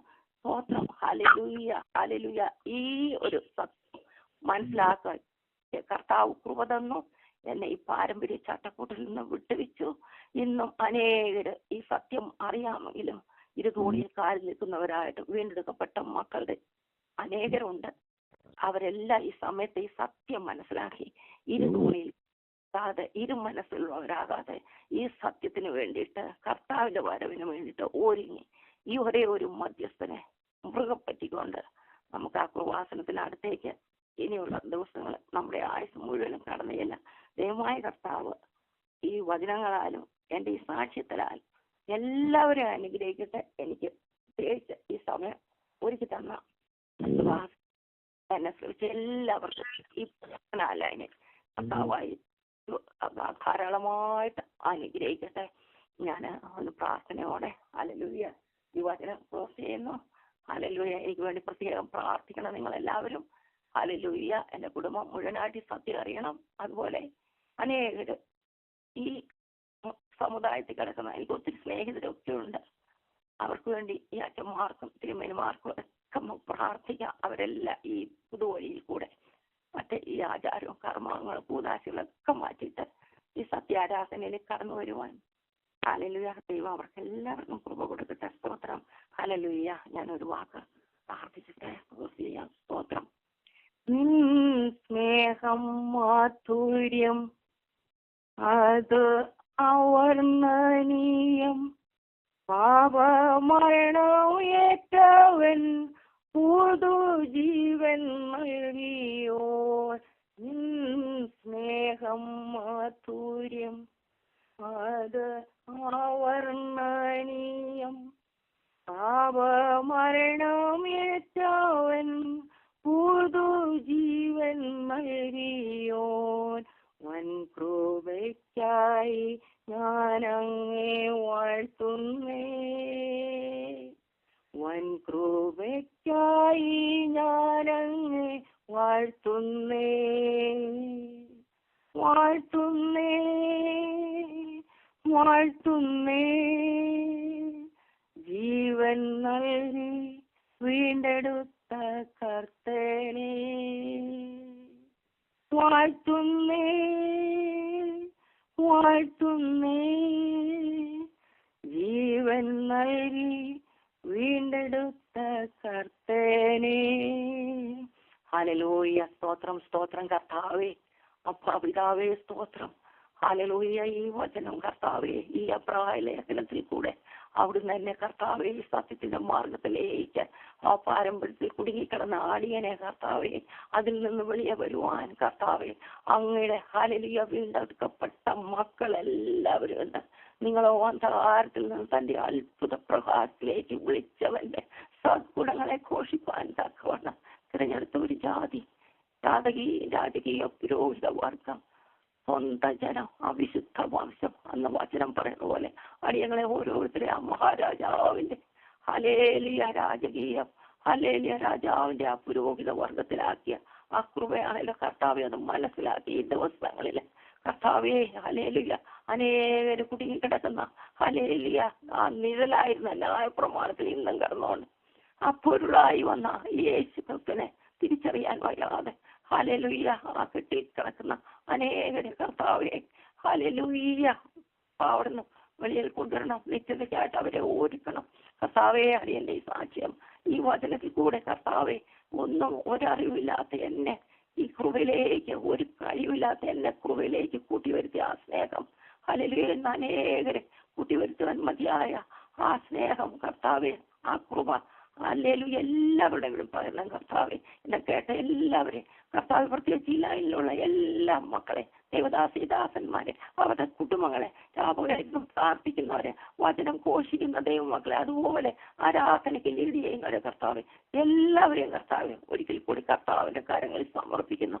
അതുപോലെ എല്ലാ വിശുദ്ധവരെ വിശുദ്ധമതികളെ, ലോകമെമ്പാടുമുള്ള ദൈവത്തിന്റെ വിശുദ്ധഗണങ്ങളെ, അവരുടെ ശുശ്രൂഷകളെ കർത്താവിന്റെ കാര്യങ്ങളിൽ സമർപ്പിക്കുന്ന കർത്താവ് ഒരിക്കൽ കൂടി കർത്താവ് അടിയനെ സമർപ്പിക്കുന്ന അടിയന്റെ കുറവുള്ള കർത്താവ് അവിടുന്ന് കർത്താവ് ഈ മത്തിൽ കൂടി വന്നുപോയ പിഴകൾ എന്തെങ്കിലും ഉണ്ടെങ്കിൽ അപ്പൊ അവിടുന്ന് ക്ഷമിച്ച് അല്ലെങ്കിൽ രക്തത്താല് ശുദ്ധീകരിച്ച് കർത്താവ് നിത്യതയ്ക്കായിട്ട് ഒരുക്കണം കർത്താവ്. സകലരെ ആ നിത്യതയ്ക്കായിട്ട് ഒരുക്കണം അപ്പ. ഈ സമയത്തിനായിട്ട് ഒരിക്കൽ കൂടി സ്തോത്രം ചെയ്യുന്നു. അവിടുന്ന് പ്രാർത്ഥന കേട്ടതിനായിട്ട് സ്തോത്രം. ഹല്ലേലൂയ. സകലമാനവും മഹത്വം സ്തുതിയും സ്തോത്രം പിതാവേ പുത്രനായ യേശുവിന്റെ നാമത്തിൽ അങ്ങേക്ക് സമർപ്പിക്കുന്നു. ആമേൻ. സ്തോത്രം. ആമേൻ. കർത്താവിന് നന്ദിയോടെ സ്തോത്രം. അനുഗ്രഹിക്കപ്പെട്ട സാക്ഷ്യമെന്ന് മാത്രമല്ല, ദൈവവചന ശുശ്രൂഷ പോലെ എനിക്ക് തോന്നിയത്. ദൈവത്തിന് സ്തോത്രം. കർത്താവിന്റെ ദാസി ദൈവവചനം വായിച്ച് മനസ്സിലാക്കി ഗ്രഹിച്ച അനേക മാർമിക വശങ്ങളെ ഇന്ന് രാത്രി കാലം താൻ അനുഭവിച്ചതും താൻ പഠിച്ചതും മനസ്സിലാക്കിയതും ഗ്രഹിച്ചതുമായ മറ്റനേകർക്കും ലഭിക്കാത്ത നിലയിലുള്ള ദൈവിക കാഴ്ചപ്പാട് കർത്താവിന്റെ ദാസിക്ക് കർത്താവ് നൽകിക്കൊടുത്തു. കൂടെ ഉണ്ടായിരുന്നവരും കൂടെ സ്നേഹിതരായും പരിചയക്കാരും ഒന്നിച്ച് ആരാധിച്ചവർക്കൊക്കെ ലഭിക്കാത്ത ദൈവകൃപ കർത്താവിന്റെ ദാസിക്ക് കൊടുത്ത് ആന്തരിക കണ്ണുകളെ തുറന്ന് ഹല്ലേലൂയ സത്യം ഏതെന്ന് മനസ്സിലാക്കി പാരമ്പര്യ കെട്ടുകളിൽ നിന്ന് പുറത്തു വന്ന് ദൈവത്തെ ആത്മാവിലും സത്യത്തിലും ആരാധിക്കുവാൻ, ദൈവവചനത്തിന്റെ ആഴങ്ങളിലേക്ക് ഇറങ്ങുവാൻ, അത് ഗ്രഹിക്കുവാൻ, മനസ്സിലാക്കുവാൻ, സത്യമെന്ന് അതറിഞ്ഞ് അതനുസരിക്കുന്നവളായി തീരുവാൻ ആന്റിക്ക് കർത്താവ് കൊടുത്ത ദൈവകൃപയ്ക്കായി ഞാൻ ദൈവത്തിന് നന്ദിയോടെ സ്തോത്രം ചെയ്യുന്നു.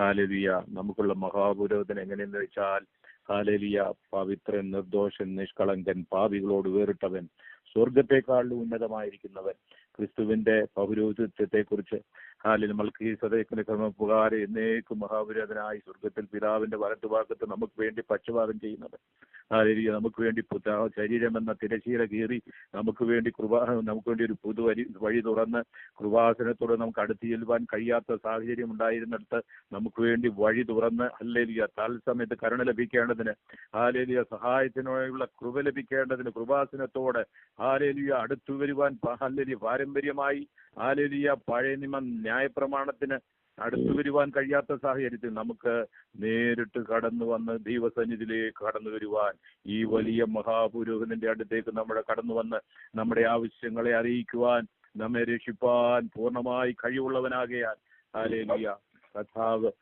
കൊടുത്ത ദൈവിക കൃപയ്ക്കായി ഞാൻ ദൈവത്തിന് നന്ദിയോടെ സ്തോത്രം ചെയ്യുന്നു. Hallelujah hallelujah. പാപമൊഴികെ നമുക്ക് സകലത്തിലും നമുക്ക് തുല്യമായി പരീക്ഷിക്കപ്പെട്ടവൻ ദൈവത്തിന് സ്തോത്രം. സകല പുരോഹിതന്മാരും തങ്ങൾക്ക് വേണ്ടി തന്റെ ജനത്തിനു വേണ്ടിയും യാഗം കഴിക്കുമ്പോൾ ഒരിക്കലായി തന്നെ ഏൽപ്പിച്ചു കൊടുത്ത് ഒരു പുതുവഴി തുറന്ന് നമുക്ക് വേണ്ടി യാഗമായി തീർന്ന ദൈവത്തിന്റെ കുഞ്ഞാട് ദൈവത്തിന് സ്തോത്രം. അവനിൽ കൂടെ നമുക്ക് ലഭിച്ചിരിക്കുന്ന നിത്യജീവനായി സ്തോത്രം. അത് പലർക്കും കാണുവാനോ മനസ്സിലാക്കുവാനോ ഗ്രഹിപ്പാനോ കഴിയാതെ ഇരിക്കുമ്പോൾ കർത്താവ് നമ്മുടെ കണ്ണുകളെ തുറന്നല്ലോ. ഹല്ലേലൂയ. രക്ഷയുടെ വഴി കണ്ടെത്തുവാൻ നമുക്ക് കൃപ തന്നല്ലോ. ഹല്ലേലൂയ. നാം സ്നേഹിച്ചിട്ടല്ല, അവൻ നമ്മെ സ്നേഹിച്ചത് കൊണ്ടാണ് ദൈവത്തിന് സ്തോത്രം. നമ്മുടെ പാരമ്പര്യത്തിന്റെ ഒന്നും നമുക്ക് പറയുവാനില്ല. ഹല്ലേലൂയ. ദൈവത്തിന് നന്ദിയോടെ സ്തോത്രം. ഹല്ലേലൂയ. ഇന്ന് രാത്രിയിൽ നമ്മെ കേൾപ്പിച്ച് അനുഗ്രഹിക്കപ്പെട്ട സാക്ഷ്യത്തിനും ദൈവവചനത്തിനുമായി നന്ദിയോടെ സ്തോത്രം ചെയ്യുന്നു.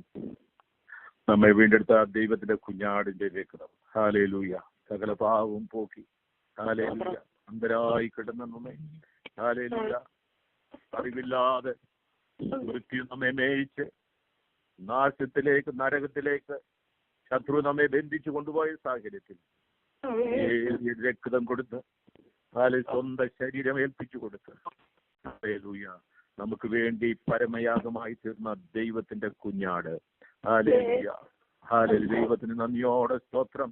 അവൻ ദൈവമായിരിക്കെ ദൈവ സ്വരൂപത്തിലിരിക്കെ ദൈവത്തോട് സമത്വം മുറുകെ പറ്റണമെന്ന് വിചാരിക്കാതെ സ്വരൂപം എടുത്ത് ഹല്ലേലൂയ മാനീയ പാരമ്പര്യ അഹരോന്യ പാരമ്പര്യ ഹല്ലേലൂയ പൗരോഹിത്വമല്ല എന്നേക്കും ഹല്ലേലൂയ ഹല്ലേലൂയ നിത്യ പുരോഹിതനായ രാജാവും പുരോഹിതനുമായിരിക്കുന്ന ദൈവോത്തനായ യേശു ഹല്ലേലൂയ നമ്മുടെ പാപത്തിന്റെ പരിഹാരത്തിനായി അറുക്കപ്പെട്ട കുഞ്ഞാട് ഹല്ലേലൂയ കാൽവറിയിൽ സ്വന്തം രക്തത്തെ ചിന്തി ഹല്ലേലൂയ അടിയേറ്റവനായി മുൾക്കിരീടം ധരിച്ചവനായി നിന്ന് സഹിച്ചവനായി ഹല്ലേലൂയ മനുഷ്യർക്കാർക്കും ചെയ്യുവാൻ കഴിയാത്ത പ്രവൃത്തി നമ്മൾ മാനവജാതിയുടെ രക്ഷയ്ക്ക് വേണ്ടി ഹല്ലേലൂയ തന്നെ ഏൽപ്പിച്ചു തന്ന ഹല്ലേലൂയ ദൈവ സ്നേഹത്തിനായി ഞാൻ ദൈവത്തിന് സ്തോത്രം ചെയ്യുന്നു.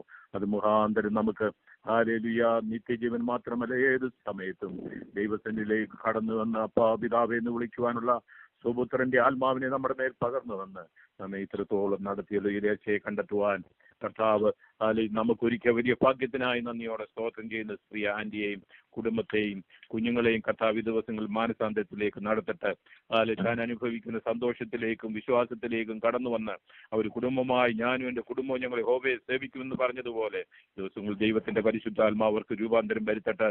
ആ പ്രിയ അച്ചായനെയും ആ കുഞ്ഞുങ്ങളെയും കർത്താവ് ഹല്ലേലൂയ അവരെ മാനസാന്തരത്തിലേക്ക് നടത്തുവാൻ നമുക്ക് പ്രാർത്ഥിക്കാം. ദൈവത്തിന് സ്തോത്രം. പരിശുദ്ധ ദൈവമേ സ്വർഗീയ പിതാവേ ഞങ്ങൾ നിനക്ക് നന്ദിയോടെ സ്തോത്രം ചെയ്യുന്നു. ഇന്ന് രാത്രികാലം ഞങ്ങളെ കേൾപ്പിച്ച നല്ല ആലോചനകൾക്കായി സാക്ഷ്യത്തിനായി നന്ദിയോടെ സ്തോത്രം ചെയ്യുന്നു. ഹല്ലേലൂയ കുടുംബത്തെ നിന്റെ കരങ്ങളിലേക്ക് ഞങ്ങൾ ഏൽപ്പിച്ചു പ്രാർത്ഥിക്കുന്നു. കുടുംബമായി അവർ രക്ഷയിലേക്ക് കടന്നു വരുവാൻ ഹല്ലേലൂയ നിന്റെ ദാസി അനുഭവിക്കുന്ന സന്തോഷത്തിലേക്ക് രക്ഷയിലേക്ക് ഹല്ലേലൂയ ഹല്ലേലൂയ ദൈവ സാന്നിധ്യത്തിന്റെ മഹിമ എന്തെന്ന് മനസ്സിലാക്കുവാൻ അവർക്ക് കർത്താവേ അവരെയും ഈ സത്യത്തിലേക്ക് നടത്തേണ്ടതിനായി ഇവർ പ്രാർത്ഥിക്കുന്നു. ഒരു വലിയ ദൈവ പ്രവൃത്തി ആ കുടുംബത്തിൽ നടക്കട്ടെ, കുഞ്ഞുങ്ങളുടെ ജീവിതത്തിൽ നടക്കട്ടെ, കൊച്ചു കുഞ്ഞുങ്ങളുടെ ജീവിതത്തിൽ നടക്കട്ടെ. അവരെല്ലാവരും ദൈവസന്നിധിയിലേക്ക് കടന്നുവിട്ട് ആരും നശിച്ചു പോകാതെ എല്ലാവരും മാനസാന്തരപ്പെടുവാൻ കർത്താവ് ദീർഘക്ഷമ കാണിക്കുന്നതേ ഉള്ളൂ എന്ന് പറഞ്ഞതുപോലെ അവർക്ക് ലഭിച്ചിരിക്കുന്ന സമയങ്ങൾ ഹല്ലേലൂയ പരിശുദ്ധാത്മാവ് തന്നെ പാപത്തെക്കുറിച്ചും നീതിയെക്കുറിച്ചും ന്യായവിധിയെക്കുറിച്ചും ബോധം വരുത്തുന്ന ദൈവത്തിന്റെ ആത്മാവി ദിവസങ്ങളിൽ അവിടെ ഹൃദയങ്ങളിൽ രൂപാന്തരം വരുത്തി സത്യമെന്നു കാണുവാൻ ഹല്ലേലൂയ നിത്യത എന്തെന്നറിയുവാൻ രക്ഷയെന്ന് മനസ്സിലാക്കുവാൻ കർത്താവേ അവരുടെ ആന്തരിക കണ്ണുകളെ തുറന്ന് മാനസാന്തരത്തിലേക്ക് നടത്തേണ്ടതിനായി ഇവർ പ്രാർത്ഥിക്കുന്നു. കുടുംബമായി ഞങ്ങൾ അനുഗ്രഹിച്ചു പ്രാർത്ഥിക്കുന്നു. അതുപോലെ അനേകരുണ്ടല്ലോ കർത്താവേ, എല്ലാവരെയും കർത്താവ് ഈ ദിവസങ്ങളിൽ സന്ദർശിക്കേണ്ടതിനായി പ്രാർത്ഥിക്കുന്നു. ദൈവത്തിന്റെ സ്തോത്രം. തുടർന്നുള്ള ഇവർ പ്രാർത്ഥിക്കുമ്പോൾ ഹല്ലേലൂയ അനേക വിഷയങ്ങൾക്ക് വേണ്ടി പ്രാർത്ഥിക്കുമ്പോൾ കർത്താവേ ഞങ്ങളുടെ പ്രാർത്ഥന കേട്ട് മറുപടി നൽകി തരണമേ. പ്രാർത്ഥിപ്പാൻ നിന്റെ ജനത്തെ അവിടുന്ന് ഒരുക്കണമേ. ലൈനിലായിരിക്കുന്ന എല്ലാവർക്കായി ഞങ്ങൾ നന്ദിയോടെ സ്തോത്രം ചെയ്യുന്നു. എല്ലാ നന്മകൾക്കും അനുഗ്രഹങ്ങൾക്കായി സ്തോത്രം സ്തോത്രം സ്തോത്രം. സകല മഹത്വം ഞങ്ങൾ അങ്ങേക്ക് അർപ്പിക്കട്ടെ. ഹാലേലൂയ. പ്രാർത്ഥന കടന്നാൽ സ്തോത്രം യേശു ക്രിസ്തുവിന്റെ നാമത്തിൽ തന്നെ. ആമേൻ. Thank you aunty, thank you. കർത്താവ് അനുഗ്രഹിക്കട്ടെ. കുടുംബമായി കർത്താവ് ഈ സഭയിലേക്ക് കടന്നു വരുവാൻ ഇടയാക്കി തീർക്കട്ടെ എന്ന് ഞങ്ങൾ പ്രാർത്ഥിക്കുന്നു. നമ്മളെല്ലാവരും മിക്കവാറും എല്ലാ ദിവസങ്ങളിലും എല്ലാ മണിക്കൂറുകളും ഒക്കെ ഇങ്ങനെയുള്ള കുടുംബങ്ങളെ ഓർത്ത് നമ്മൾ പ്രാർത്ഥിക്കുന്നുണ്ട്. ആന്റിയുടെ കുടുംബത്തെയും കർത്താവ് ദിവസങ്ങളിൽ രക്ഷയിലേക്ക് പൂർണ്ണ സത്യത്തിലേക്ക് നടത്തട്ടെ. കർത്താവ് ധാരാളം അനുഗ്രഹിക്കട്ടെ. സമയം എടുത്ത് ശുശ്രൂഷിപ്പാൻ സാക്ഷ്യം പറയുവാൻ നൽകിയ നല്ല സാക്ഷ്യത്തിനും വചനത്തിൽ നിന്നുള്ള ആലോചനയ്ക്കായി നന്ദിയോടെ സ്തോത്രം. കർത്താവിനെയും ധാരാളമായി അനുഗ്രഹിക്കുകയും ധൈര്യപ്പെടുത്തുകയും ചെയ്യട്ടെ. അനേകർക്ക് അനുഗ്രഹമായി തീരട്ടെ. കർത്താവ് സഹായിക്കട്ടെ. ഹല്ലേലൂയ.